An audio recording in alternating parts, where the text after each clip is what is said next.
right, welcome here to this lecture on the Heian period of Japan, or Heian Japan, which is very much seen as, in many ways, as Japan's, or the Japanese golden age. Right? This is sort of the height of Japanese culture at the time, and there's a lot of arts and literature that come out of this period that has really shaped Japan to this day. So this is a very formative period. It was the first period politically where Japan was relatively unified.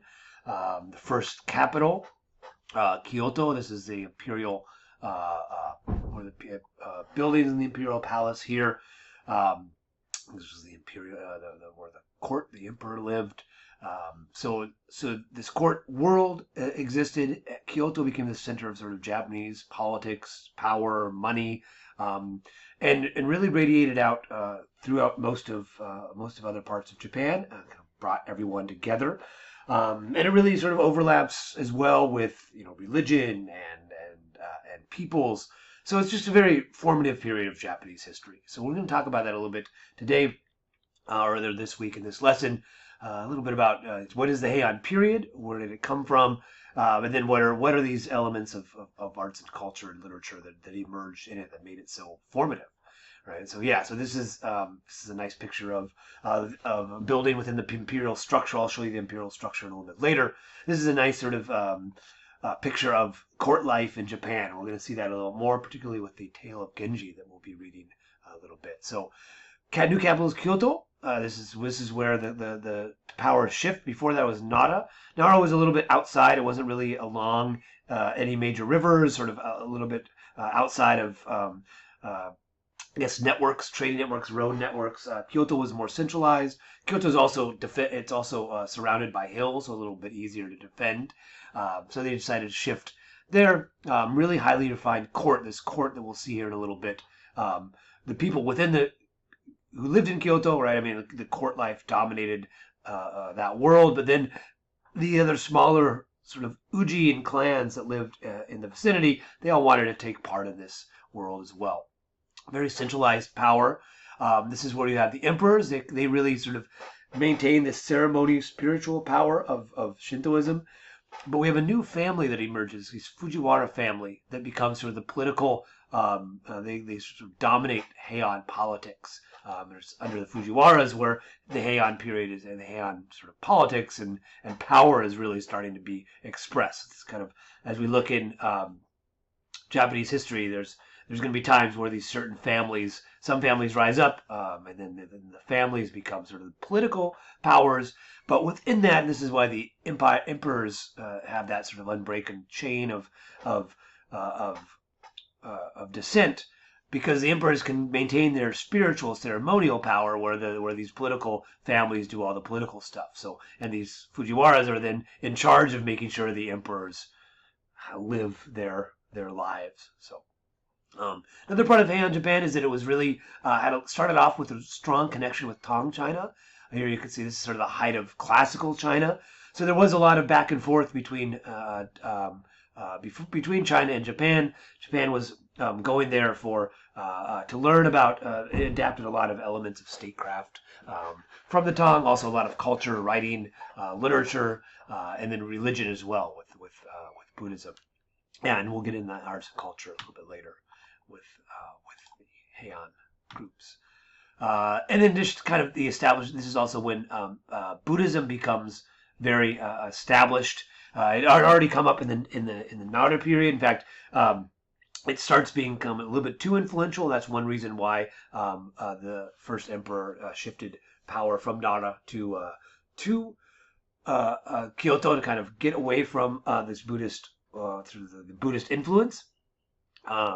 And then also, so what they did is they kind of set up, okay, if Buddhism is going to be here, let's set them up in a little way that they can have their monastic worlds, but not interfere with sort of the political side of things. So in Rakuji Temple here in Mount Hiei, which is right near Kyoto, that became a very big center of Buddhism.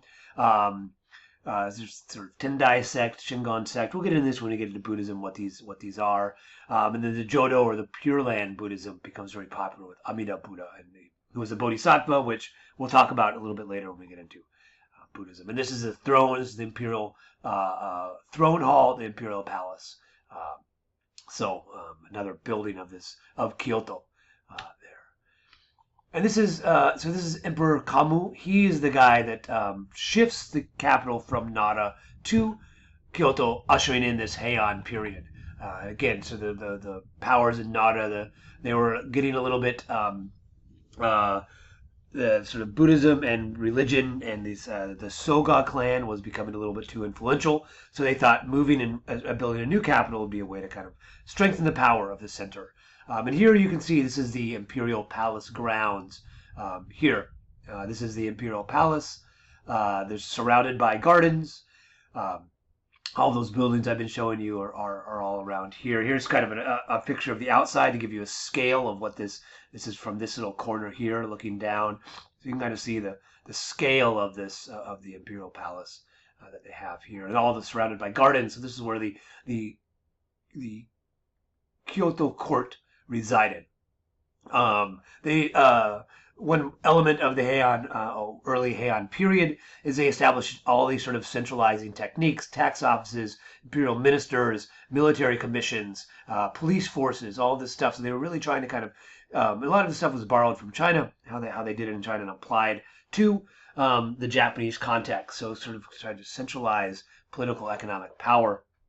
And even this, even the layout of this imperial palace is almost exactly like what it looked like in Chang'an, which is the capital of Tang China. And actually, Kyoto is very, if you look at it on Google Maps, you'll see it's very grid-like. All the streets, actually, the streets are named by numbers. So it's the city itself is laid out almost a carbon copy of what the city in China looked like. So a lot of borrowing there.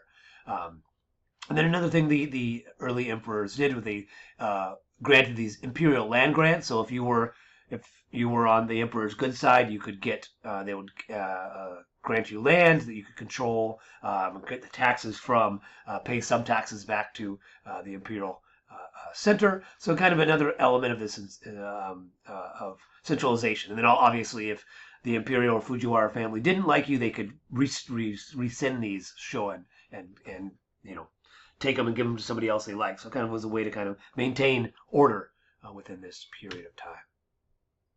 Then the kind of the height of, so around 100 years, sort of setting up Kyoto, building it.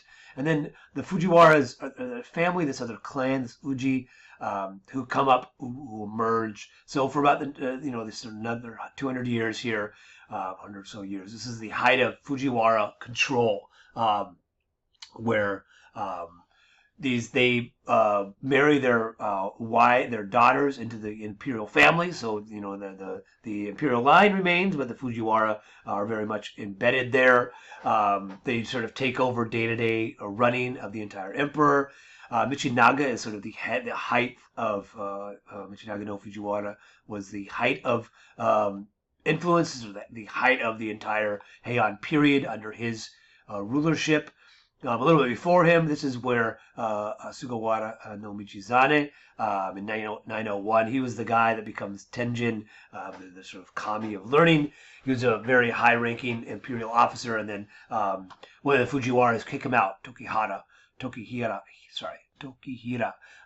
no Fujiwara banishes Michizane, and then this is also right after he banishes him. This is Michizane dies. Then Kyoto goes through this period, and there's like a plagues and some floods and stuff. So that's why they thought that making Michizane a kami would help sort of appease that spirit. Right? One of the famous sites that was built during this period. This is the Byodoin, which is in Uji, which is a little city right close to, or it's a neighborhood now of Kyoto. It used to be sort of the summer palace for the emperors. But in 1052, Yorimocho, who is, I believe, Michinaga's son, builds this Buddhist site here. And this is a very famous site. It's actually on Japanese money today. Inside of it, you can kind of see here, this is this famous Buddha that was built. It's a wooden Buddha. And then you can see around these walls, you have these 52 bodhisattvas, celestial bodhisattvas. Here's a reproduction of one here that were around it. So this is very famous, one of the most famous Buddhist sites or cultural sites in all of Japan, the Byodoin, built during this Fujiwara Heian period.